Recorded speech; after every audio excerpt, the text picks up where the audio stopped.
Hello, in this class we will discuss about galvanic cell and salt bridge.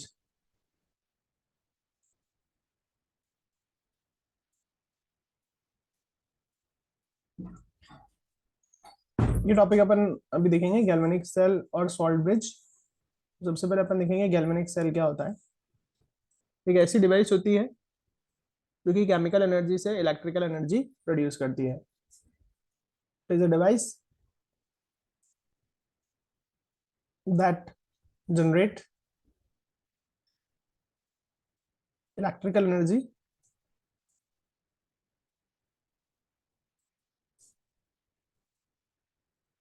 From chemical energy. तो chemicals की मदद से electricity यहाँ पर जनरेट होती है।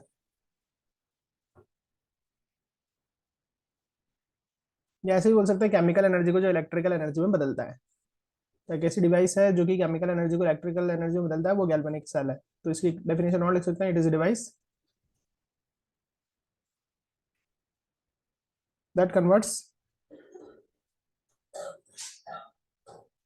chemical energy to electrical energy।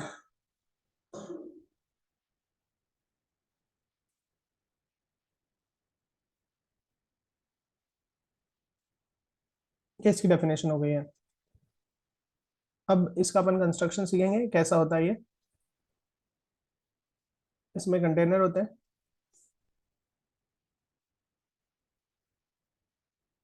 एक कंटेनर में ऑक्सीडेशन अपन करवाएंगे, एक में रिडक्शन करवाएंगे।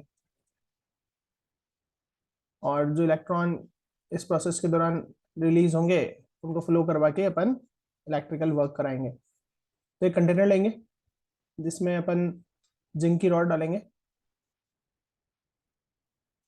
कंटेनर लिया, उसमें अपन जिंक की रॉड डालेंगे। जिंक की रॉड है। और दूसरा कंटेनर लेंगे जिसमें अपन कॉपर की रॉड डालेंगे। इस जिंक की रॉड जिस कंटेनर में डाली है उसमें अपन जिंक सल्फेट का सॉल्यूशन फिल करेंगे। इसमें अपन जिंक सल्फेट का सॉल्यूशन डाल देंगे। और जिसमें अपन ने कॉपर की रॉड डाली है उसमें अपन फिल कर देंगे कॉपर सल्फेट का सॉल्यूशन। ऐसे इसका कंस्ट्रक्शन अपन कर रहे हैं। तो यहाँ पर अपन ने क्या क्या लिया है, एक तो जिंक की रॉड ली है और सॉल्यूशन लिया है जिंक सल्फेट। और दूसरे हाफ में अपन ने कॉपर की रॉड ली है और सॉल्यूशन लिया है कॉपर सल्फेट।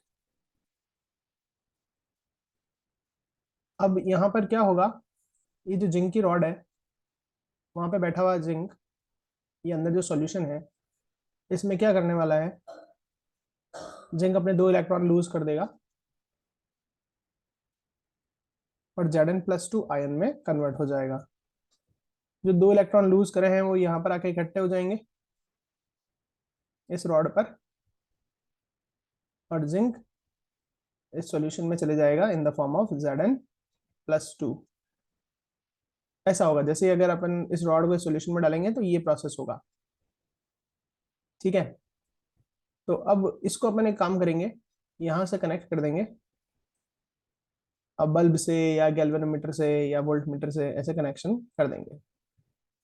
ठीक बात है। अब होगा क्या वो अपन चेक करेंगे। ये जो इलेक्ट्रॉन यहाँ पर एक्यूमुलेट हो गए हैं, ठीक है, यहाँ पर क्या करा, जिंक ने इलेक्ट्रॉन लूज करा। तो इलेक्ट्रॉन लूज करने को बोलते हैं ऑक्सीडेशन। तो इस वाले पार्ट को बोलेंगे ऑक्सीडेशन हाफ। इसे बोलेंगे ऑक्सीडेशन हाफ। अब इस सॉल्यूशन में, ये सॉल्यूशन किसका है, कॉपर सल्फेट का। इसमें क्या है, Cu+2 आयन है, SO4-2 आयन है। ठीक है। अभी जो इलेक्ट्रॉन रिलीज करे हैं जिंक ने, वो इलेक्ट्रॉन इस पाथ से ट्रेवल होंगे और इस रॉड तक आएंगे। और इलेक्ट्रॉन आने पर ये Cu+2 आयन उनकी तरफ अट्रैक्ट होके जाएंगे और इलेक्ट्रॉन एक्सेप्ट करेंगे। इलेक्ट्रॉन को एक्सेप्ट करना मतलब इसे बोलते हैं रिडक्शन हाफ।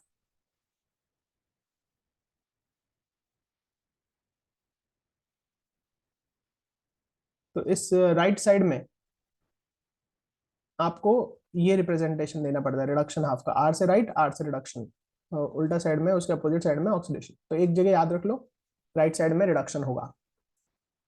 तो रिडक्शन में क्या चीज हो रही है, जो इलेक्ट्रॉन जिंक ने रिलीज करे हैं उस रॉड पर, वो ट्रेवल होके गए उस राइट साइड की कॉपर की रॉड के पास, सॉल्यूशन के जो Cu+2 आयन है वो उस रॉड के पास गए और उनको 2 इलेक्ट्रॉन मिले, तो वो बन गया Cu। तो ऐसा होता जाएगा। तो इस रॉड के पास Cu+2 आते जाएंगे लगातार, ठीक है। तो यहाँ पर नेगेटिव चार्ज का एक्यूमुलेट हो रहा है, तो अपन इसको देखा अपन ने कि क्या हुआ, नेगेटिव चार्ज एक्यूमुलेट होने के कारण वो जाने लग गए कहाँ पर, दूसरी रॉड की तरफ, ठीक है। ये सिचुएशन यहाँ पर क्रिएट हुई है। अच्छा, अब यहाँ पर एक खास बात है कि ये सॉल्यूशन जो है, इसमें जब Zn+2 आयन आ रहा है तो पहले से ZnSO4 का ही सॉल्यूशन है, तो दो दो Zn+2 आपको दिख रहे होंगे, ऐसे बहुत सारे हो जाएंगे Zn+2 और वो सारे इस रॉड के पास आके इकट्ठे होंगे। तो +2 क्या करेगा, ये जो इलेक्ट्रॉन रिलीज है इनको आगे बढ़ने से रोकेगा, तो इसे बोलेंगे बैरियर। तो Zn+2 अगर ज्यादा हो गए अंदर ही अंदर, तो वो इलेक्ट्रॉनों को उधर डायरेक्शन में जाने से रोकेंगे। ऐसे ही उधर रिडक्शन हाफ में देखिए Cu+2 सारे इधर चले गए, तो सॉल्यूशन हो गया नेगेटिव चार्ज। तो नेगेटिव नेगेटिव अगर इधर एक्यूमुलेट हो गए, तो वो क्या होंगे, इलेक्ट्रॉन को आने से रोकेंगे, नेगेटिव को आने से रोकेंगे, तो कहने वाला फ्लो बंद हो जाएगा। अगर एक बार अपने लगाया तो इंस्टेंट एक बार के लिए तो फ्लो हुआ, गैल्वेनोमीटर में डिफ्लेक्शन हुआ, लेकिन थोड़ी देर में बंद हो जाएगा। क्यों? क्योंकि अंदर सोल्यूशन में इधर लेफ्ट साइड में जिंक के पॉजिटिव आयन इतने सारे हो गए सोल्यूशन में कि उन्हें इलेक्ट्रॉनों को जाने नहीं दे रहे, अट्रैक्ट कर रहे हैं। और इधर Cu+2 इतने हो गए रॉड के पास कि वो नेगेटिव, SO4 सॉल्यूशन हो गया नेगेटिव, SO4-2 ज्यादा हो गया सॉल्यूशन में, SO4-2 है, Cu+2 तो उधर चले गए, तो माइनस वाले और इलेक्ट्रॉनों को आने नहीं देंगे। तो यहाँ पर ये चीज हो रही है, जहां पर ऑक्सीडेशन होता है ना, उस पार्ट को बोलते हैं अपन एनोड, जहाँ पर रिडक्शन होता है इस चीज को बोलते हैं कैथोड, उस रॉड को बोलते हैं अपन कैथोड, ठीक है। तो यहाँ पर इसको एनोड बोलेंगे, जहाँ पर भी ऑक्सीडेशन होता है उसे एनोड बोलते हैं, जहाँ पर रिडक्शन होता है उसे कैथोड बोलते हैं। ये चीज अपन को ध्यान रखनी है, ठीक है। इसका लेकिन एनोड के ऊपर चार्ज नेगेटिव लगा रहे हैं, क्योंकि इसमें इलेक्ट्रॉन एक्यूमुलेट हो रखे हैं, ये इलेक्ट्रॉन इलेक्ट्रॉन बहुत ज्यादा इकट्ठे हो रखे हैं, इसलिए इसका चार्ज अपन ने नेगेटिव लगा रखा है और उसका उल्टा पॉजिटिव। तो ये बेसिक चीजें आपको अच्छे से ध्यान रखनी है। तो एक ऑक्सीडेशन हुआ कहाँ पर, लेफ्ट साइड में, रिडक्शन हुआ कहाँ पर, राइट साइड में, ठीक है। अब अगर अपन को इसमें अब कंटिन्यू फ्लो करवाना है, तो क्या करना पड़ेगा, एक यू शेप की ट्यूब इसमें अपन इंट्रोड्यूस करेंगे। एक यू शेप की ट्यूब अपन यहाँ पर इंट्रोड्यूस करने वाले हैं।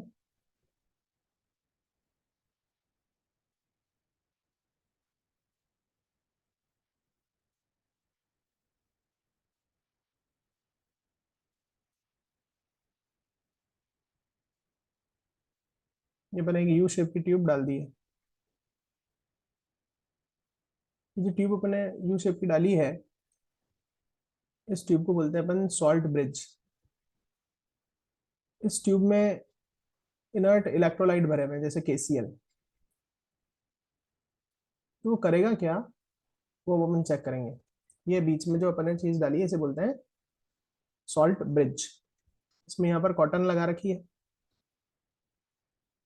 और अंदर इलेक्ट्रोलाइट भरा हुआ है जैसे KCl, इनर्ट इलेक्ट्रोलाइट। ये KCl करेगा क्या, जैसे मान लीजिए अंदर K+Cl- ये भरा हुआ है ना, in the form of gel, बहुत गाढ़ा गाढ़ा फॉर्म में। तो जैसे अगर अपन इस लेफ्ट साइड की बात करें, तो यहाँ पर आपको दिख रहा होगा कि कौन सा आयंस ज्यादा हो गए, Zn+2 Zn+2 Zn+2, बहुत सारे Zn+2 हो गए। तो ये Cl- क्या करेगा, ये KCl का Cl- Zn+2 को अट्रैक्ट करेगा, तो यहाँ से Zn+2 हटाता रहेगा वो Cl-। तो अगर Zn+2 हटते रहेंगे तो मतलब सॉल्यूशन में क्या हुआ, वापस न्यूट्रलिटी मेंटेन हो गई, मतलब एक्सिस में पॉजिटिव नहीं हुए, सॉल्यूशन का पॉजिटिव चार्ज हटता जा रहा है। क्यों? क्योंकि ये Cl- उनको अट्रैक्ट कर रहा है, अपनी तरफ बुला रहा है। ऐसे ही इधर देखते हैं रिडक्शन हाफ में।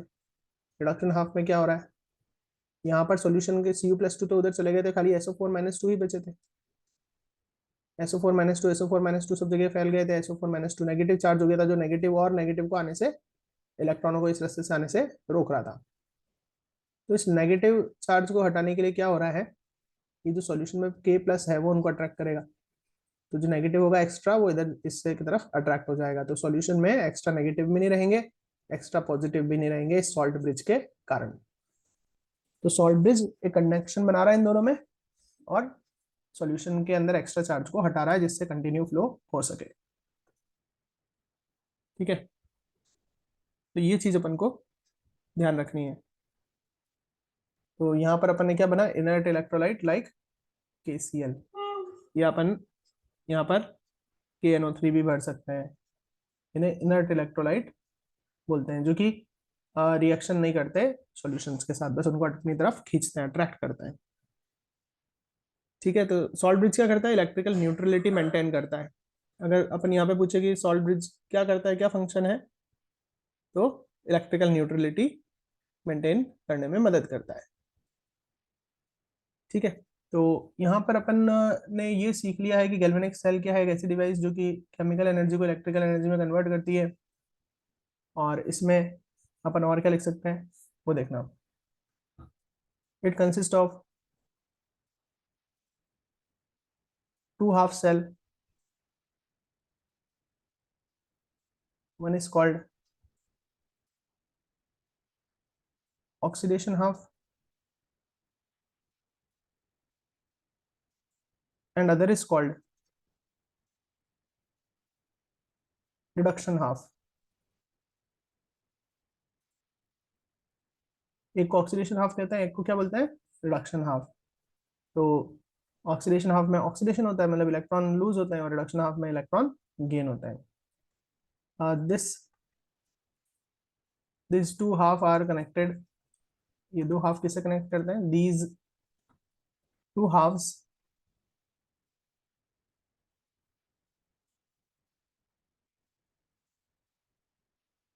Are connected with a salt bridge, एक सॉल्ट ब्रिज से इनको कनेक्ट करते हैं।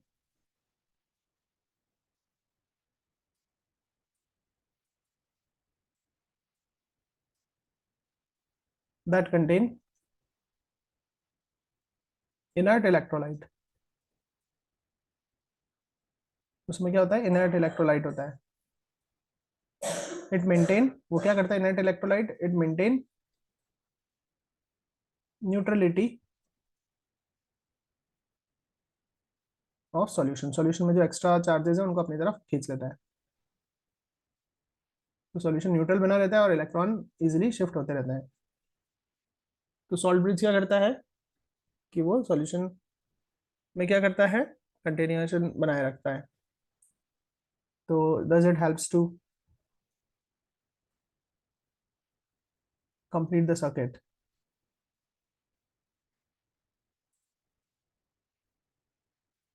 and helps to maintain continue flow of charges, charges के कंटिन्यूस फ्लो में ये मदद करता है। ठीक है, तो ये इसका फंक्शन है सॉल्ट ब्रिज का।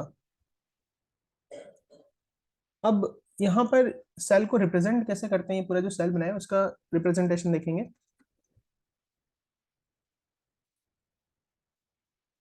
सेल रिप्रेजेंटेशन में सबसे पहले अपन लिखते समय ऑक्सीडेशन वाले को लेफ्ट साइड में लिखेंगे और रिडक्शन वाले को राइट साइड में लिखेंगे। और किस तरह से लिखेंगे वो देखना।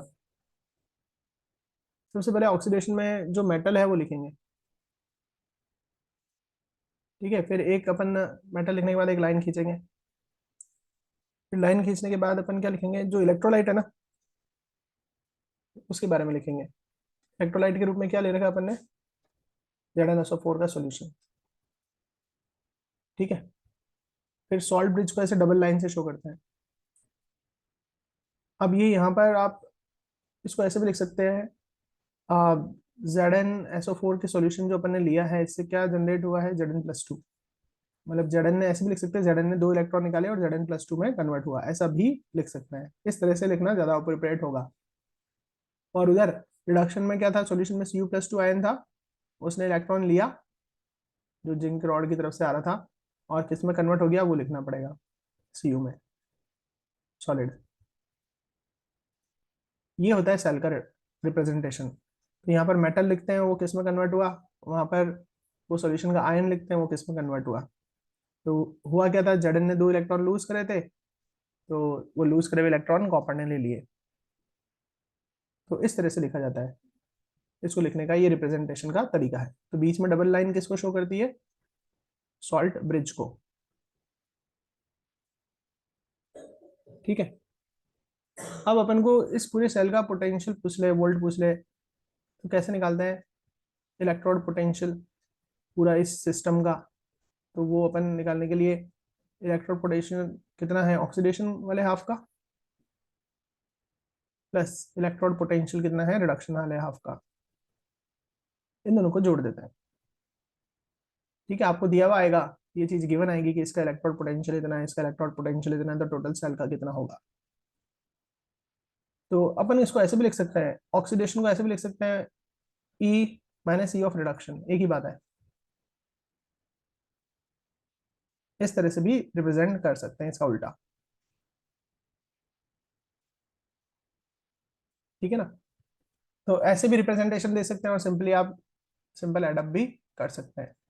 तो ऑक्सीडेशन वाले के पोटेंशियल में रिडक्शन वाले का पोटेंशियल जोड़ देंगे तो ये टोटल पोटेंशियल आ जाएगा पूरे सेल का। ठीक है, इस तरह से सेल का रिप्रेजेंटेशन करते हैं। तो एक बार फिर से अपन इसको रिवाइज करते हैं। तो गैल्वेनिक सेल या salt bridge, galvanic cell and salt bridge को अपन को रिवाइज करना है। तो एक डिवाइस है जो कि क्या करती है, जो केमिकल एनर्जी को किस में बदलती है, केमिकल एनर्जी को किस में बदलती है, इलेक्ट्रिकल एनर्जी में, केमिकल टू इलेक्ट्रिकल। इस डिवाइस का नाम है गैल्वेनिक सेल। पहली बात ये हो गई। दूसरी चीज इसका कंस्ट्रक्शन, इसमें 2 कंटेनर होते हैं, उन्हें हाफ सेल्स बोलते हैं। एक को बोलते हैं ऑक्सीडेशन हाफ, जहाँ पर ऑक्सीडेशन होगा मतलब इलेक्ट्रॉन लूज होंगे, एक और रिडक्शन हाफ जहाँ पे इलेक्ट्रॉन गेन होगा। तो जिंक रॉड इलेक्ट्रॉन लूज करती है, तो रॉड पे इलेक्ट्रॉन ही इलेक्ट्रॉन हो जाते हैं, और Zn सॉल्यूशन के अंदर चले जाता है Zn+2 के रूप में। फिर इसको तार से दूसरे पार्ट से जोड़ देते हैं, दूसरी रॉड से। ठीक है, तो इलेक्ट्रॉन उसकी तरफ जाते हैं और उस सॉल्यूशन में बैठे हुए Cu+2 आयन उससे अट्रैक्ट होके चले जाते हैं उसकी तरफ। तो अब इससे होगा क्या, इधर लेफ्ट साइड में तो Zn+2 सॉल्यूशन में ज्यादा हो जाएगा, और राइट साइड में SO4 - 2 ज्यादा हो जाएगा, क्योंकि Cu+2 तो उस रॉड के पास जगह चिपक है। सॉल्यूशन अब इलेक्ट्रिकली न्यूट्रल नहीं रह पाया, और यही चीज और आगे करंट को फ्लो होने से रोकेगा। सॉल्यूशन में बहुत ज्यादा अगर SO4 - 2 हो गए यहाँ पर, तो वो और इधर से आने वाले इलेक्ट्रॉनों का अपोज करेंगे, आने नहीं देंगे। और मान लो यहाँ Zn+2 बहुत ज्यादा हो गए इस जगह पे, तो वो इन माइनसों को अट्रैक्ट करके रखेंगे, इन माइनसों को अट्रैक्ट करके रखेंगे, प्लस ज्यादा है तो माइनस को अट्रैक्ट, तो वो इधर फ्लो नहीं हो पाएंगे। तो इस प्रॉब्लम को दूर करने के लिए सॉल्ट ब्रिज लगाते हैं, जिसमें इनर्ट इलेक्ट्रोलाइट होता है, वो एक्स्ट्रा जो भी चार्ज है उनको अपनी तरफ अट्रैक्ट कर लेता है, जिससे कि अब इलेक्ट्रॉन का फ्लो कंटिन्यू चालू हो जाता है। इन दोनों के बीच का पोटेंशियल डिफरेंस को बोलते हैं इलेक्ट्रोड पोटेंशियल। ठीक है ना, इस लेफ्ट और राइट साइड के बीच में जो भी उनके पोटेंशियल्स हैं उनको बोलते हैं अपन, उनके सम को बोलते हैं इलेक्ट्रोड पोटेंशियल। तो इसको निकालने का तरीका क्या है, अच्छा इसमें सेल का रिप्रेजेंटेशन करना भी आपने सीखा। सेल को रिप्रेजेंटेशन कैसे करना है, आपने ये सीखा कि इधर लेफ्ट साइड में तो ऑक्सीडेशन वाली चीज लिखो और राइट साइड में रिडक्शन वाली। ऑक्सीडेशन वाले इलेक्ट्रॉन को लूज करना, Zn ने लूज करा और Zn+2 बना। रिडक्शन वाले इलेक्ट्रॉन गेन करना, Cu+2 ने गेन करा और Cu बन गया। और बीच में डबल लाइन सॉल्ट ब्रिज को रिप्रेजेंट करती है। ठीक है ना, ये सब बेसिक आपको ध्यान रखना है। अब पूछा पूरे सेल का ईएमएफ पूछे, E for EMF of cell. तो अपन को कैसे ईएमएफ निकालना है, जो ऑक्सीडेशन पोटेंशियल है उसमें रिडक्शन पोटेंशियल जोड़ देना है। ऑक्सीडेशन पोटेंशियल का मतलब क्या है, कि ये जो ऑक्सीडेशन हाफ है, इसमें इस रॉड और इस सॉल्यूशन के बीच में जो पोटेंशियल डिफरेंस है ना, उसे बोलते हैं ऑक्सीडेशन पोटेंशियल। इस रॉड और इस सॉल्यूशन, ये रॉड और सॉल्यूशन के बीच में जो पोटेंशियल डिफरेंस आ रहा है, ये नेगेटिव है ये पॉजिटिव है, इनके बीच का पोटेंशियल डिफरेंस, इसको बोलते हैं ऑक्सीडेशन पोटेंशियल, ठीक है ना। और इस रॉड और इस सॉल्यूशन के बीच का जो पोटेंशियल डिफरेंस है इसे बोलते हैं रिडक्शन पोटेंशियल। तो टोटल सेल का ईएमएफ निकालना है तो दोनों के पोटेंशियल को जोड़ देना होता है, ठीक है। ये चीज आपको ध्यान रखनी है। तो इस तरह से ये जो टॉपिक है ये कंप्लीट हुआ है, ठीक है। और इसमें फिर मैंने ये भी बताया कि आप ऑक्सीडेशन पोटेंशियल को और क्या लिख सकते हैं, आप लिख सकते हैं माइनस रिडक्शन पोटेंशियल। तो ये तो ऑक्सीडेशन पोटेंशियल कहाँ होता है, एनोड पर होता है ना। इसे क्या बोलते हैं, एनोड। इसे बोलते हैं कैथोड। तो इसको एक तरह से और लिख सकते हैं, माइनस इलेक्ट्रोड पोटेंशियल किसका, reduction potential of anode plus reduction potential of cathode, ऐसे भी लिखा जा सकता है, ठीक है। जैसे आपको कभी सपोज करो कि एक क्वेश्चन दे दिया, इसमें वैल्यू दे दी कि रिडक्शन पोटेंशियल कैथोड का, ऐसा आपको दे दिया कि कैथोड का रिडक्शन पोटेंशियल है, इसकी वैल्यू दे दी, सपोज करो इसकी वैल्यू दे दी आपको 2.1 वोल्ट, और रिडक्शन पोटेंशियल ऑफ एनोड इसकी वैल्यू दे दी, सपोज करो आपको 1.2 वोल्ट। अब बोले पूरे सेल का ईएमएफ क्या होगा, तो ईएमएफ निकालने का फॉर्मूला अपन को क्या यूज लेना है, ये जो भी अपन ने सीखा। अगर दोनों के रिडक्शन पोटेंशियल दे रखे तो ये फॉर्मूला सीख लेना। तो क्या फॉर्मूला था, minus of reduction potential of anode, anode का है उसका माइनस में लिखो, plus reduction potential of cathode, cathode का कितना है 2.1। तो इसको सॉल्व करेंगे तो 2.1 माइनस 1.2, ये हो जाएगा 1.9 वोल्ट का सेल। इस तरह से अपन ये सॉल्व करते हैं। तो कोई बाई चांस न्यूमेरिकली पार्ट आता है तो इस तरह से अपन इसको लेते हैं। तो ये आपके पूरा बेसिक हो गया है गैल्वेनिक सेल और सॉल्ट ब्रिज का, ठीक है। तो आप इसको अच्छे से पढ़ लीजिएगा।